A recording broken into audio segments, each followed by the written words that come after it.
Good afternoon. Hello and welcome to this edition of The Verified.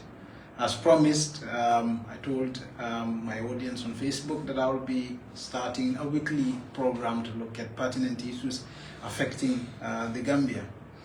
And this week it appears it's a week of anti-corruption, because we've seen a lot of young people who are called Gambians Against Looted Assets who took to the street, and a number of activists and ordinary citizens to discuss issues of corruption and voice their anger against what they think was an endemic in the Gambia. And today I have Mr. Madi Jobarteh, who is the Executive Director of Edward Francis Small Center for Rights and Justice, to talk about this very complex issue.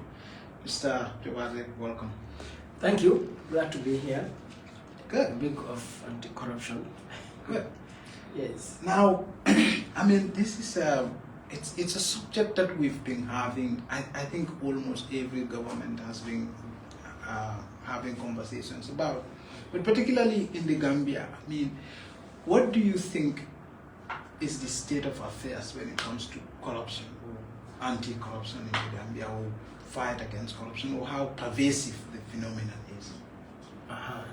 So maybe that's the first point to talk about, yeah. The pervasiveness of corruption in the Gambia. I classified it as uncontrolled, unchecked, but also encouraged and rewarded. Now, in the first place, corruption is prohibited in the Constitution, in multiple places, in terms of appointment of officials, or election of officials in terms of qualifications. It would be there that one of the disqualification provisions would be corruption, being convicted of corruption, but also being somebody who is fit and proper. Integrity is featured in many provisions in terms of qualifications or disqualification of individual for standing for election or appointment in certain positions. Further, there is the issue of asset declaration also in the Constitution. I think around section 222 or so. So corruption has been featured as a barrier, as an obstacle for individuals to assume public office. So meaning the intention of the Constitution is really to make sure that we have individuals of integrity and public institutions operating, in a corruption-free manner. But also it provides rights, or duties on citizens to combat corruption in different ways. So that when you go to section 220, it talks about the duties of a citizen, and multiple duties have been highlighted there. And when you look at it, the core message really is for citizens to stand against corruption in different ways. And again, when we speak about corruption, it is in terms of, it is not just merely financial corruption, the mismanagement of public funds, but corruption is also about decision making, it's about actions, it's about provision of services and so on. So that at the same time, you will realize that in the Constitution, in multiple places, talks about the adherence to the rule of law. So that in the absence of that, then it means, disregard of the rule of law will tantamount to abuse of office, will tantamount to conflict of interest, and other actions that will lead to denial of services or violations of rights and so on, which in the broader context all constitute corruption, so that when you look at it from that perspective, then you begin to realize how pervasive corruption is in the Gambian public sector particularly. And I want us to focus on the public sector, because you can, a society, there can be corruption within the private sector, within civil society, within, traditional authorities and so on and so forth. But the onus, the responsibility to prevent, to detect, and to punish corruption lies with the public sector. Now, even before I get to that responsibility, is to understand the role of the public sector in society. So that when you look at the role of the public sector, lawmaking is one of their roles. Execution of laws is one of their roles. You know, regulation. You know, all businesses registered with the public sector. So monitoring regulation of activities of, you know, of all sorts within the wider society all rests with the public sector, whether it is the police or the central bank or with the office of the president or the National Assembly. So when you consider the role of the public sector, you begin to realize that therefore, if corruption is to happen in society, it is either public sector has failed in its responsibility or has been complicit. You know, no private sector business can be corrupt here. No individual can be corrupt here without the cooperation, the participation, willingly or, you know, otherwise, of public officials, public institutions. So that you and I, if we need a passport, if we, carried out bribery, it is because to bribe, a passport of an official responsible for passport, and so on. So, given all of this, it indicates the pervasive nature of corruption, given what obtains in our society. And then, finally, is to say, even within the public sector, who bears responsibility to make sure these things do not happen? So that ultimately, the state is divided into three arms: the executive, the legislature, and the judiciary. You know, but I want to focus more on the executive and the legislature as two fundamental primary institutions to prevent, to detect, and to punish corruption. And so that when you come to look at it, that is where we are having the greatest failure, you know, because even in terms of the judiciary, ultimately, how would executive prevent and detect and punish corruption? It is to identify corrupt individuals or corrupt practices and take it before the court, so that the court will be able to do so. So the court is at the far end of the line. So the primary duty bearers really are the executive and the legislature. And these two bodies are very much aware, more than anyone, about corruption, simply because not just the public officers in charge of institutions and all of the issues we're talking about, regulation, lawmaking, oversight, and so on, but also as part of that exercise, all of the institutions that are supposed to monitor and detect, identify corruption are institutions that report to them. So whether it is the National Audit Office, for example, whether it is the police, or whether it is presidential commissions or parliamentary commissions. And so the executive and the legislature are very much aware of the state of corruption, the manifestation of corruption, and the impact of corruption, you know, and corruption in all its facets. They are very much aware of it. So that what is required, therefore, is them taking the political will to combat corruption.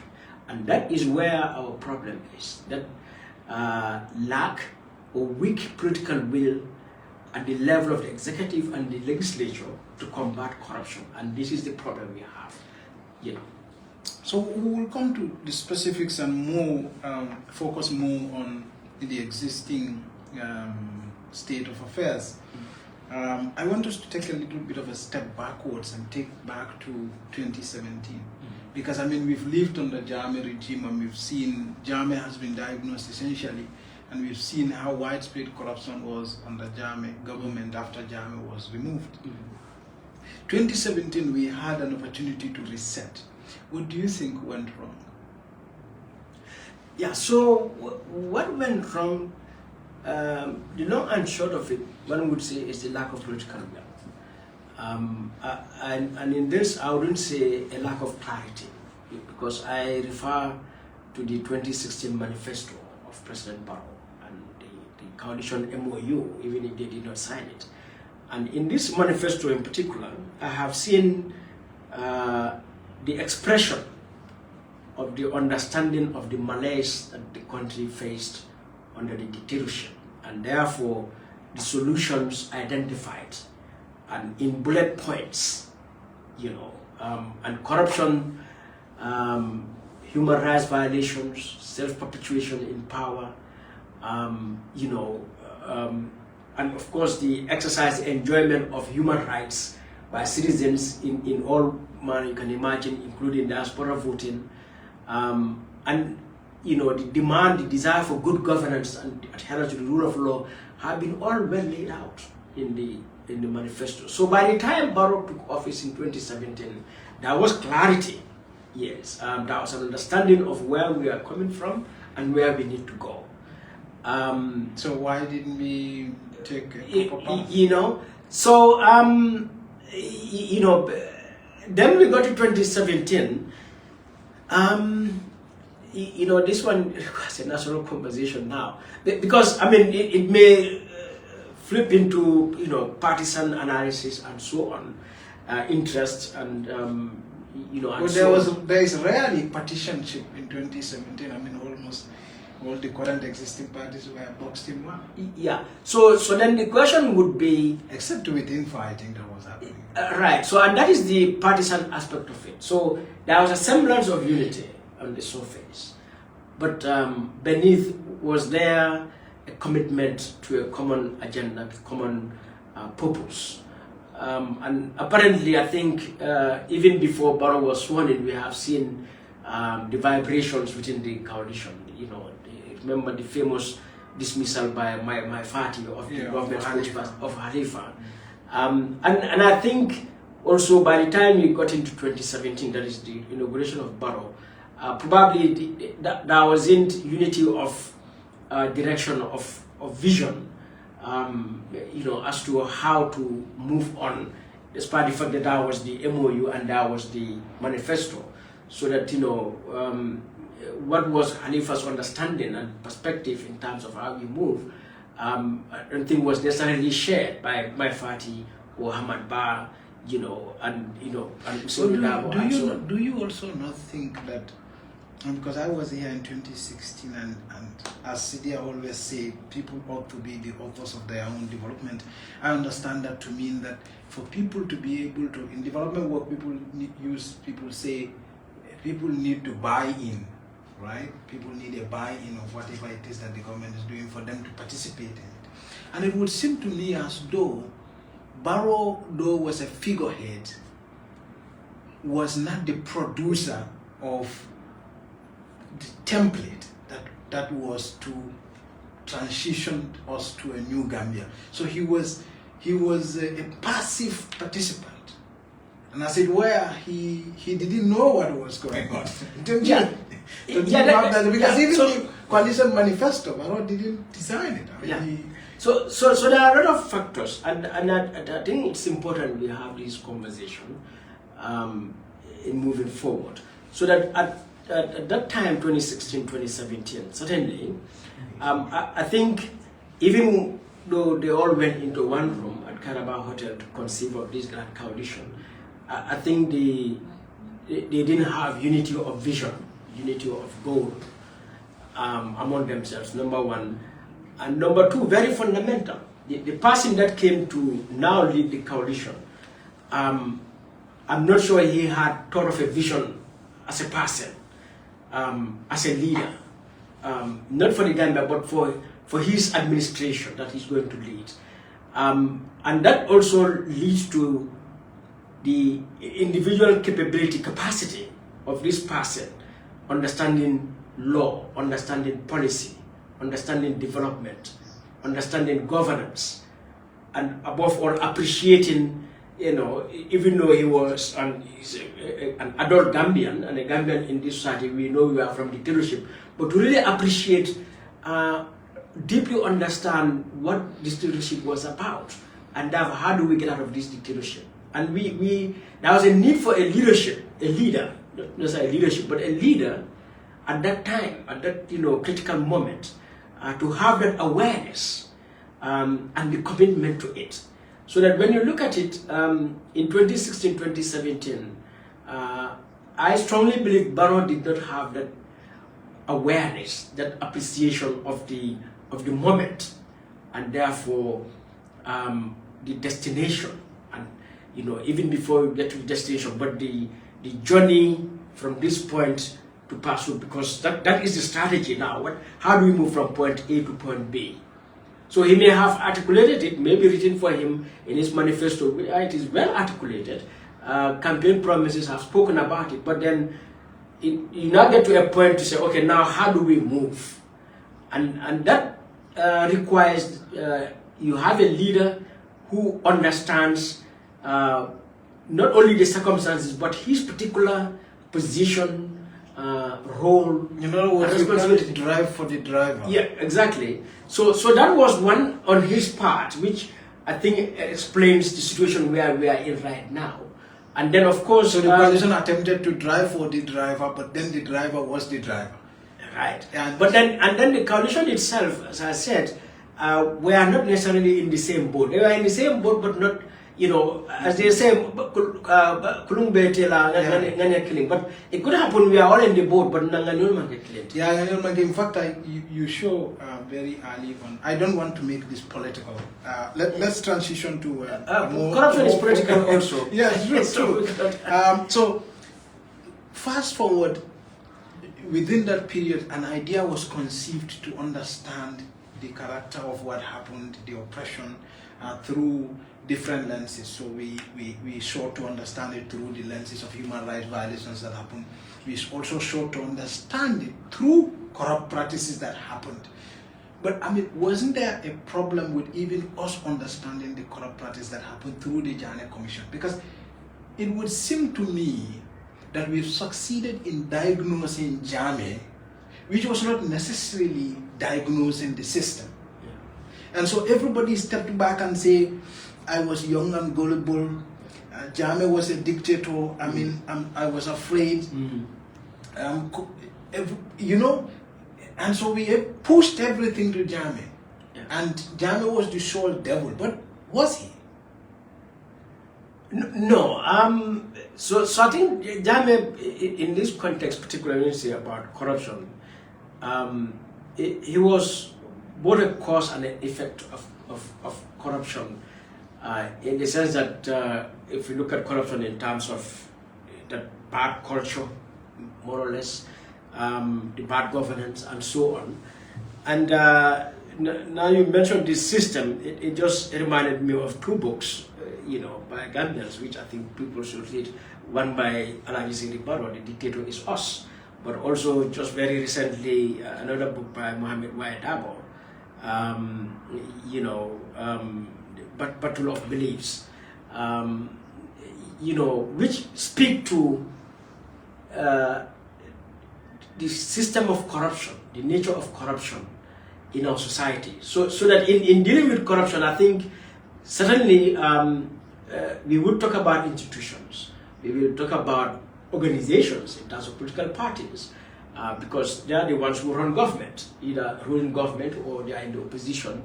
We talk about individuals as officials who have legal and political obligation to make sure we have a corrupt-free society. But again, to deal with this issue comprehensively would also require we talk about society. As Gambia, as Gambians, our culture, you know, I mean, our socialization process. I mean, we'll come to all of those things, but did we not fail to diagnose the system, as it were? I mean, by focusing too much on Jammeh, wasn't that the first problem? Yeah, and that opportunity was provided through the TRRC and the Jammeh Commission, so that we see how Jammeh perpetrated corruption, so that we would see how the system was being run, you know, which would show us the legal institutional framework, whether they are adequate or inadequate, or abused or upheld. And I think we did not give much attention to those two processes. Or for example, if Jammeh took money from ports to look at who were at the side of the ports, who were complicit in that, so that those people should also be punished and removed from the system. Because if Jammeh could use them to do what he had done, somebody else could use them to do what they had done. Or maybe they are corrupt themselves. Yeah. So to some extent, which can be debatable, whether is it large extent or to some extent, but both the Jammeh Commission and the TRRC did identify individuals who facilitated, participated with Jammeh in those corrupt practices. And I guess we'll get to talk about now how, in fact, some of those people find themselves again back in the system, even at the highest levels. But these two processes were very critical. And, you know, I know we are very much, a lot of the time, more obsessed, or rightly so, more concerned about the human rights violations. But even yesterday, I was having a conversation with someone and said, Gambians removed Jammeh because of the human rights violations. And not the corruption, because I was emphasizing the corruption. I said, no. And that speaks to what you are saying, our understanding of the system.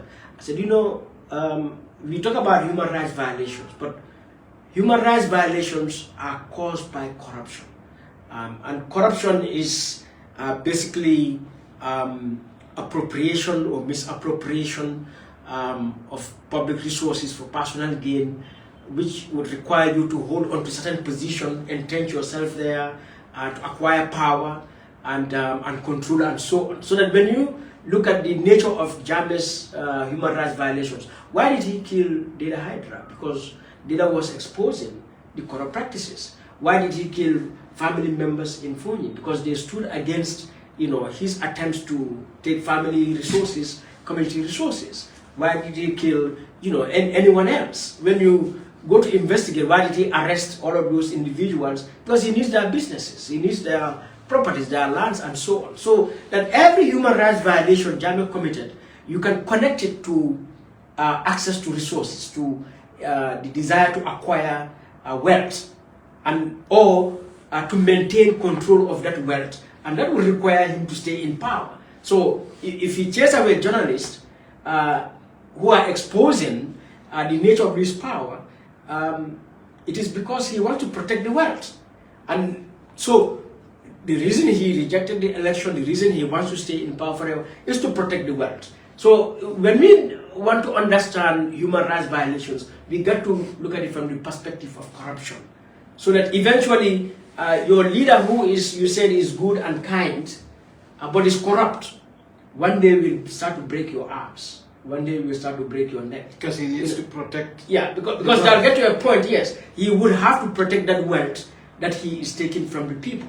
So, and that is some kind of understanding you have to have why it is necessary to fight corruption. Because ultimately it is to prevent human rights, torture, enforced disappearance, arbitrary arrest and detention, extrajudicial killings. These are what would result if you fail to address corruption. Because if I am corrupt and I'm accumulating wealth illegally and you want to speak about that, I will try to silence you. And it may require that maybe I should kill you once and for all. But do you think that we were entirely against Jammeh in a way? In the sense that, I think oppression, when it takes a long time, there's a tendency, people get confused, like they torn apart between loyalty to what was lost, and they're confused, like whether I am against the individual or his conduct, or that I just wish I am the person in his place. Because if we were against Jammeh, why didn't we change the system? If we were against his conduct?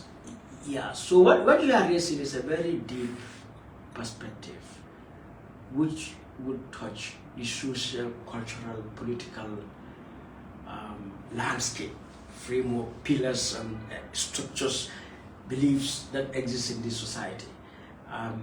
Because Jammeh was corrupt, but some people supported Jammeh because they think he was a good Muslim, yeah, or supported promoting Islam. Yeah. Some because they think they belong to the same ethnic group with him, or even some because they think he is, stopping certain individuals or groups from getting somewhere, and not to mention the fact some because the wealth, the benefits they are also getting from Jammeh. I've seen people with masters, PhD today, and they're still loyal to Jammeh because without Jammeh I couldn't have gone to university. But perhaps some were also opposed to him because they felt that they should be the one to replace him, or they felt that maybe they should be the one to be in his place. Which is political, comes in two ways. Because it's supposed to be a multi-party democracy. So if you are a member of UDP or DOE or GDC at the time and PPP, you want to replace them. Maybe you don't want to be corrupt like him, but that is just the fact of the situation, because a political party, a government in which want to replace him. But then what needs to interrogate all those opposition parties, how committed were they in fighting corruption?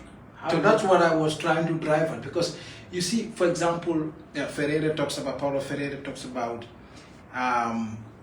understanding the pedagogy of the oppressed, understanding the oppression, understanding the nature of the oppressor and the nature of the oppression, and being clear about what needs to be changed, so that you don't be absorbed into it yourself. And we do not seem to want to change the oppression. We seem to want to change the oppression, and we changed the oppression, but we kept the infrastructure of oppression. So it brings this dichotomy between system change and regime change. So where there are others who want just regime change so that you become the new regime, maintaining the system, or you want to really change the system, the regime, but also the system. And I think that conversation has always been there, and to be fair to Gambia has raised this issue of system change, long before, and also to some or maybe large extent, all of the political parties more or less speak about the system has to change.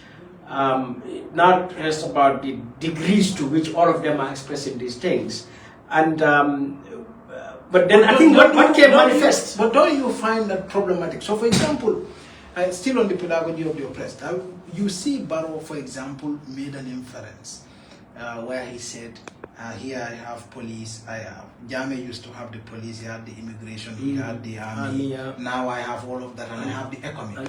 And Ferreira talks about an oppressed seeing in the oppressor a model of manhood, so that he is amazed by him. He is not necessarily oppressed by him. And if you go to the history, you find that when the Israelites left Egypt and they were salvaged by Moses, and they go to the desert.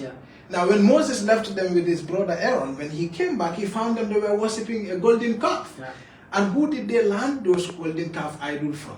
Their masters. So in other words, they saw in the master something to envy. Like they were not necessarily. I don't know whether. So from Paulo Freire, and crossing all the way to Fanon, you would see this narrative about not just about the oppressed people themselves. How people can be so oppressed that they even admire the oppressor. That's my point. And not just admire the oppressor, but they even get afraid of freedom. So, when we speak of Jawara, we don't speak of him in terms of oppression. But then, during the Jawara days, you would hear people say, Gambia Jawaranta. For example, because, and I guess that even obtained during Jammeh's days, and even today, you would hear people say, if Jammeh was here, I wish Jammeh was here. So we've lived through this. But again, why? Because both Freire and Fanon and many others have talked about it. Again, it's about the political awareness. And that's why, earlier I was saying the issues you raise are so deep, because it's social, cultural, political. And it reminds one of Sankara's... Or being lost in the struggle, like being lost in the whole...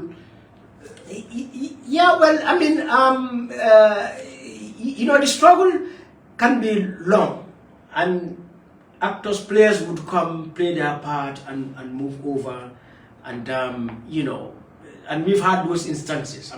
Eventually we talked about Solo Sunday, but before that we had talked about Dida Hydra, and many other names. You can go even during the days of Jammeh, there are names we said. If you go to South Africa, there was a man called Steve Biko, for example, and Mandela came around and so on. So everyone would come and play their part.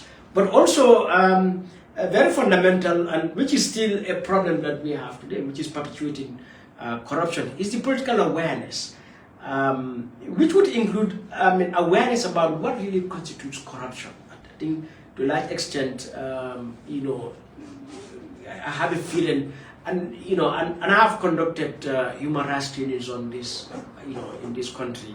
The issue of corruption, when you have come to have a conversation about corruption, you realize some misconception, some ignorance about it. Of course, there will be dishonesty about it. Yeah, but I mean, just highlighting Sankara when he said, you know, a soldier without political education is a virtual criminal, which I always like to rephrase to say a citizen without political awareness or education, you are either a potential victim or a potential criminal. And for me, that speaks to Freire and Fanon's narrative about the oppressed in their understanding of the oppression and the oppressor, sometimes with admiration for the oppression or the oppressor.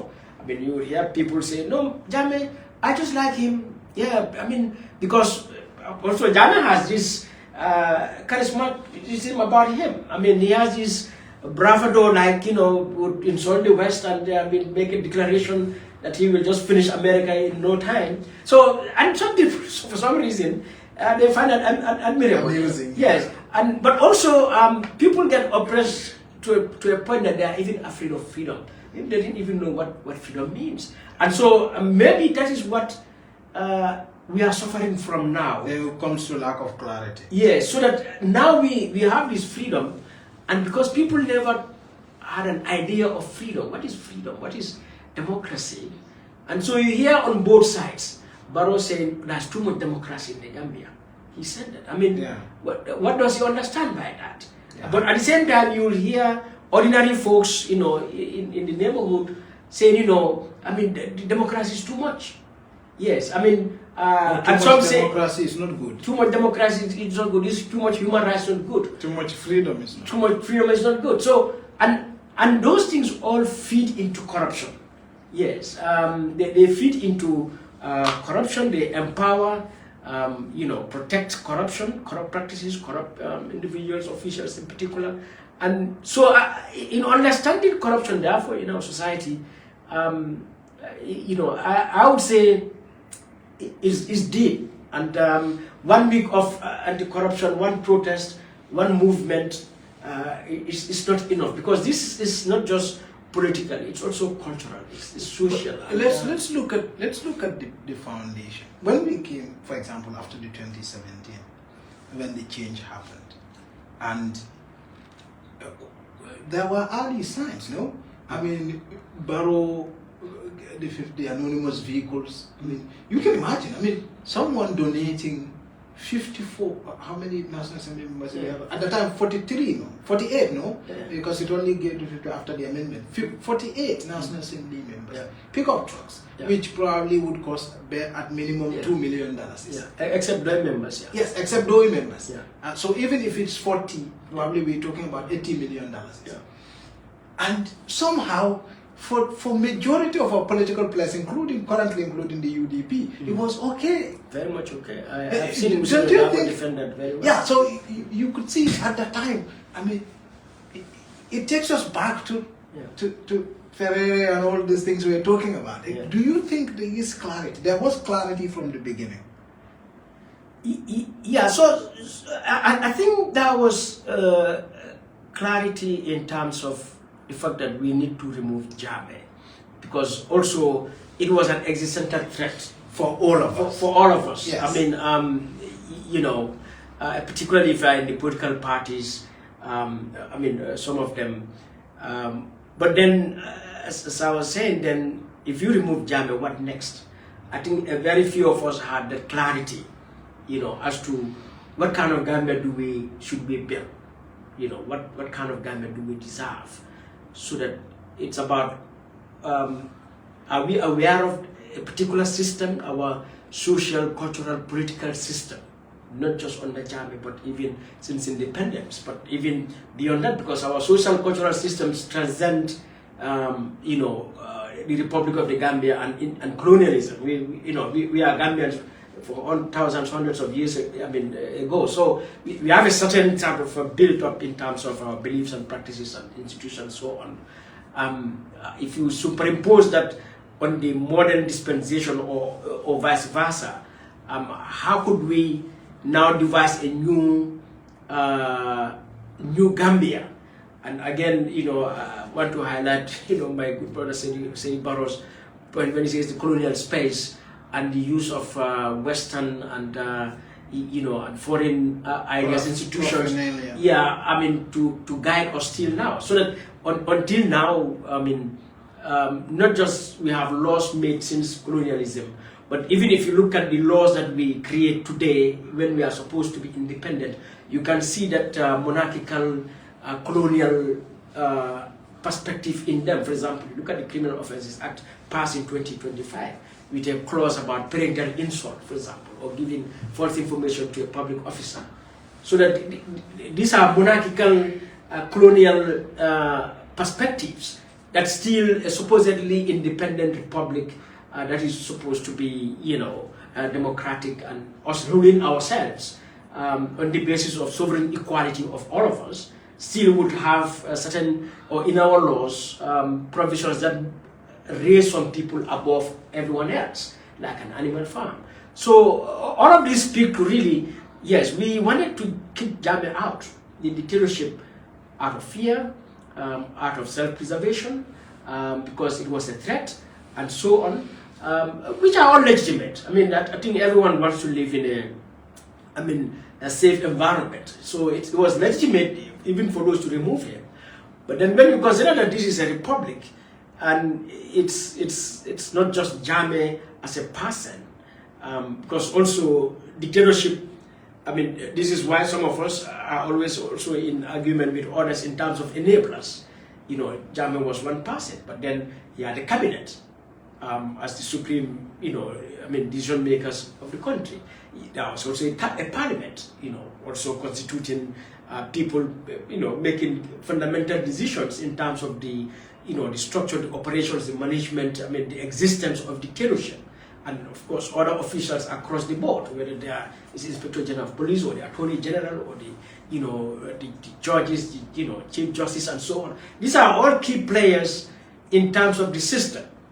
All right. And so, did we have an understanding as to, therefore, what kind of Gambia do we want to create beyond just removing Jammeh and that system? And so, what system should we bring back? Because very in this country, because very early on, like I said, when we changed, Jammeh, very early on between 2017 and 2018, a lot of the things happened, and quite frankly, with the backing of many of the political parties that are currently crying about corruption and some of the things that are, of course, they are corruption, but they were still happening back then. Yeah. So, for example, the Chinese company that comes to win a number of contracts with NAVEC actually funded the trip for the president and his his compatriots to China. The 35 million. Barrow came to tell us that later on. Yeah. But this happened back in 2018. And I think that was the trip when they won the Chinese funding to come and build some of the infrastructure in the country. Yeah. And so I think our political parties, all of them, did not demonstrate that commitment. They may have expressed it, but some more than others, but to put into practice any commitment to combat corruption. So the 57 vehicles you mentioned, for example, were there, which of course they rejected it, members, but then all the others took it and UDP defended it. And then the Chinese company issue came, all right. But then we've seen other practices, Barrow going to Senegal and a Senegalese donating him vehicles or houses, something like that. And since then, all of the issues that have come up until this petroleum saga, so that all of this diplomatic passport, yeah. So all of those things, but so seriously, you look at the parliament, the fifth parliament, the fifth legislature. That's the first parliament after the change. After the change. And for me, and I remember having a conversation with the speaker, Madam Denton, at the time, and telling her, you see, this fifth legislature, this is what will make or break the Gambia. Because you are the bridge between dictatorship and the democracy we need to build. So this parliament needs to create the government we deserve. If you fail, then all the parliaments come in, it will be disaster. Because, and that parliament, which comprised all the political parties of the coalition.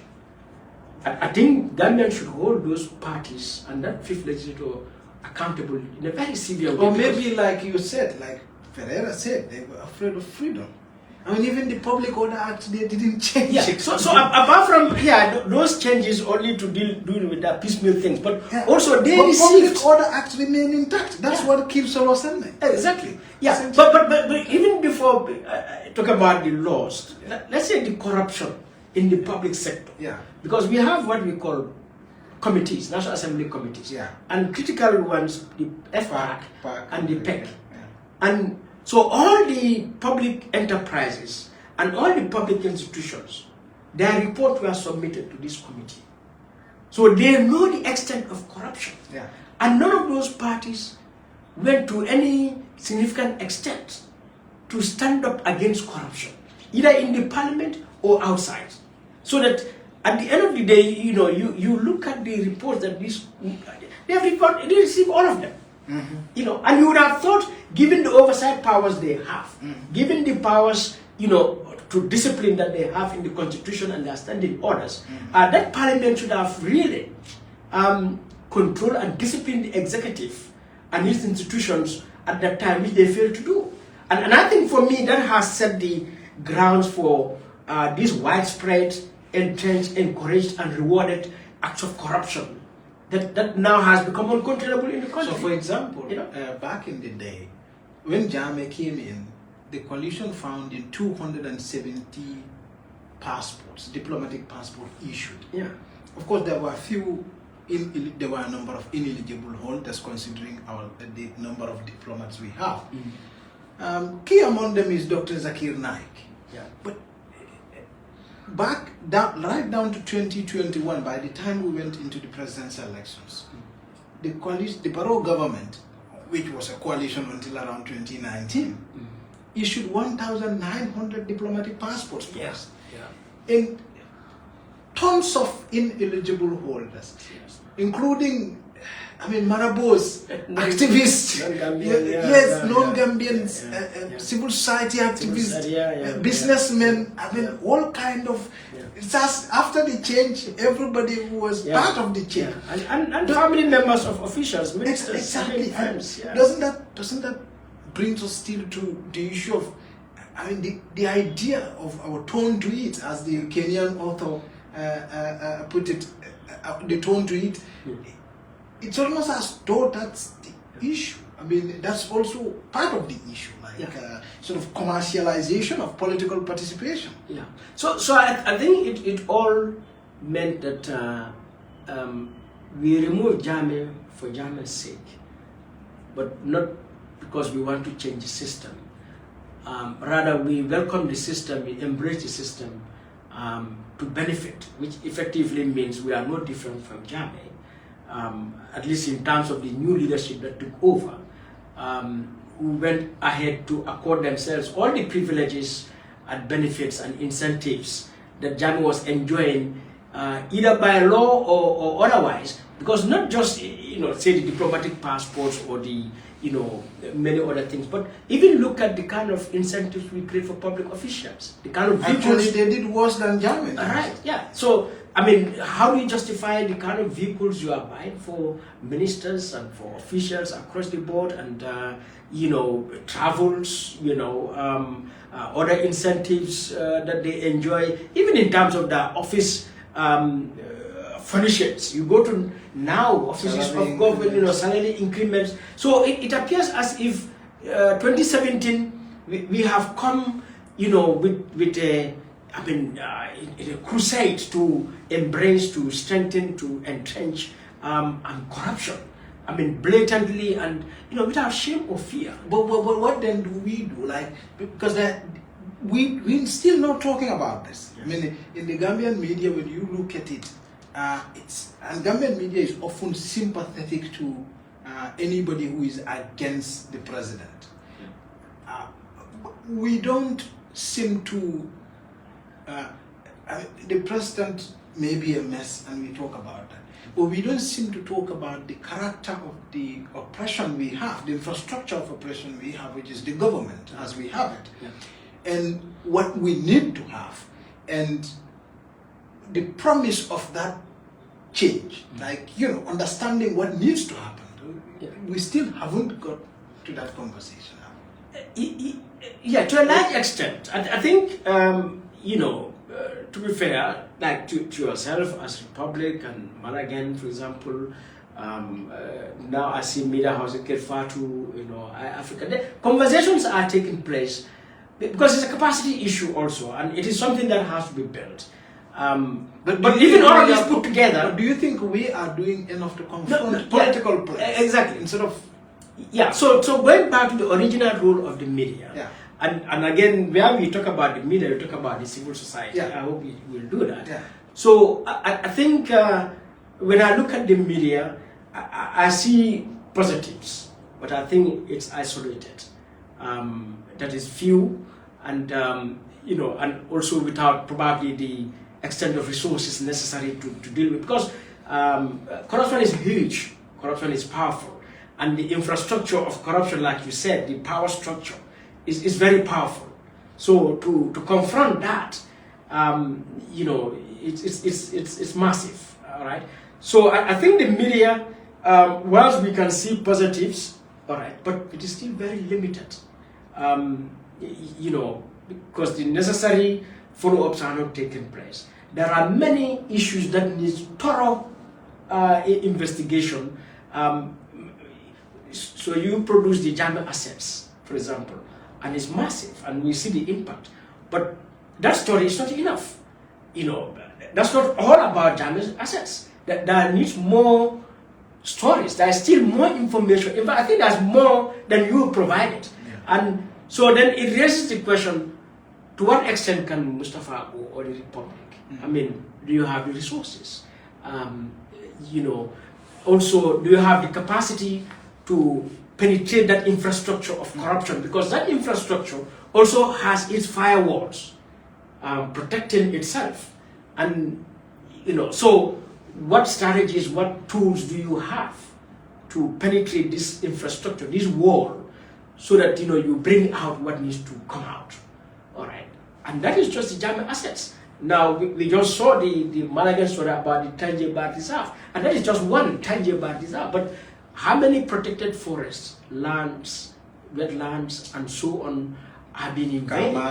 You know, and I think these are, you know, the vast, you know, issues around these things have not been in the media in the way they should be. And then the limitations are there. I mean, your story is written in English. I know there's a lot of conversation about it in all our languages. But then, I mean, has this story featured in Basse Community Radio, for example, in Soma Community Radio, in Kerawan Community Radio, so that ordinary folks sitting at home, how do they appreciate what has come out as a result, I mean, of your story about these Jammeh assets? All right. So, so media, you know, as I said, we can identify, we can see positive actions, you know, within the media, but by and large, I think it has a huge limitation still. I mean, areas uncovered by the media, and I hope, I mean, yeah, we hoped more media houses, more journalists would get into particularly investigative journalism to bring these things out. And then, as I was saying, there is the issue of the civil society. And that is why, you know, myself and the organization I set up have taken a deliberate decision to issue a statement on every issue. All right. And, you know, I've had folks confront me, Madi, we are sick and tired of, even if a fly flies over there, Madi, you issue a statement. I said yes, because, you know, one is to highlight this and to bring it in the public domain. But so more importantly, we are documenting our history, our experience. I mean, and this is important. I mean, it is reference. And I think we will come to how civil society and the media is also limited in terms of funding sources, but also what sort of restrictions funding places on. We can come to that later. But if you look at 2018 when we came, when the coalition changed, there seemed to have been a sense that when institutions are allowed to work, they show some. They wanted to do something meaningful. So, for example, the NEA took the Golden Lead to court until the Minister of Trade intervened, and so you see some of the institutions started. FIU and the Russians. Yes. Yeah. So you see institutions do in bits and pieces try to do the needful, but then political interference come into the picture. Yeah. So I think that distinction also has to be made, that we have some independent bodies that are, upfront, dedicated to do what they are supposed to do. Yes. Let's say NEA or the FIU, in the case of the Russians, they reported the matter to the police. Yeah. Of course, other institutions, also would come to, highlight issues, including the NHRC and so on. But then the political interference comes, to stand in front of them to reject their recommendations or just ignore their recommendations, or to block them, prevent them from going further to pursue this. It's important in terms of understanding that infrastructure of corruption. As I said earlier, corruption is political. It's not just social, it's political also. And so that ultimately, it rests with decision makers, those who have the power to decide, those who are put in the position to decide, as ministers, as president, as parliamentarians. How committed are you to carry this thing forward? So that if NEA takes an action like they did, what they lead, why would the Ministry of Environment want to stop that? And so on. And that has been a big problem for us. Parks and Wildlife, they attempted to properly demarcate the tangible reserve, but the ministries of lands, of tourism, forestry, they did not go along with them. And so in the final analysis, things don't happen. And now we have this parliamentary inquiry, again, to see that into corruption Jammeh's assets? Into Jammeh's assets. I was listening to I think it was the director of livestock, talking about how after the Gambia Livestock Marketing Board, yes, yeah. How after the change, as an institution, they've not been formally empowered, through documentation, to say, look, take charge of these animals or canine, the range. Even though there was a court order though that they should have. Yes. So, but again, explain how that court order wasn't really submitted to them. Yeah.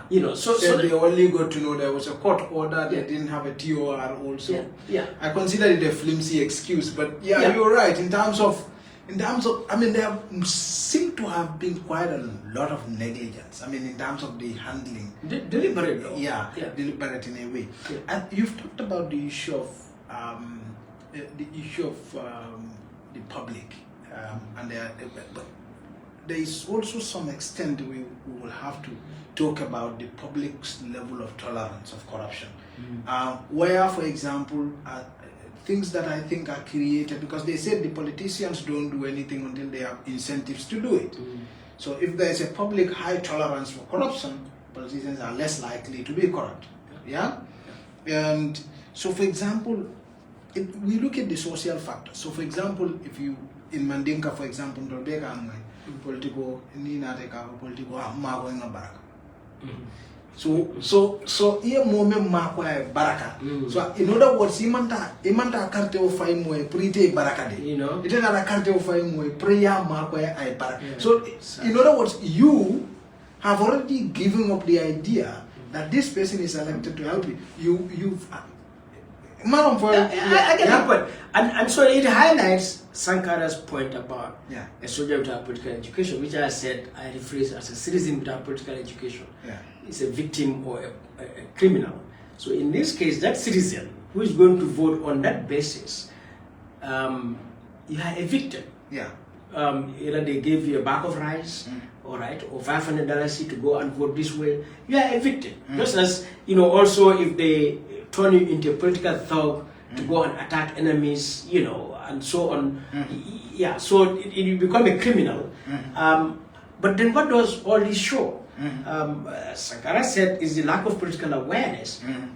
So that in our context, that lack of political awareness encourages, supports, protects corruption.